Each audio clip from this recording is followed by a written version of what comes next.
Ka wawuok e kaunti ma Kisumu wadhi nyaka manindo ma Siaya kama iyudo kanyo ni jopur ma e kaunti no ma Siaya osegoyo okang' maduong' e weche go mag pur kod pith. Manindo bende biro tok yudo puonj mong'ith kowuok kuom riwruoge ma opogore opogore.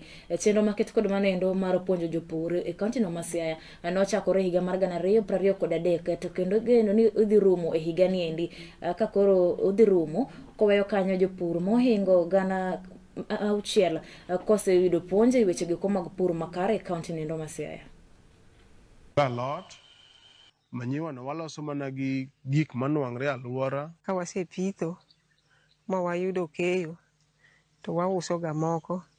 Kwaseuso to pesa ma wauso waketo e account mar group to modong' bende wapogre kaka jo group. Ne wachako gi pidho rabolo muneno kae gi, olemo nyaka lot. Nodhi mwachako pidho gwen. Negitiewa kaka wanyalo pidho gweno.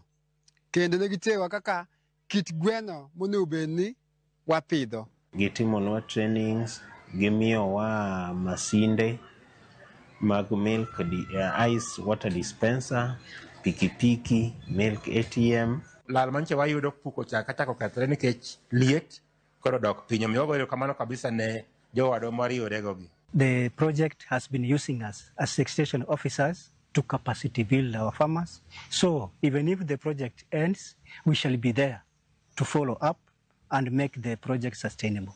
What we do is really train farmers on how to enhance their voices in policy making, how to understand the issues and how to present them so that the right policies are made, the right laws are made to enhance their enterprises, and that way they have more money.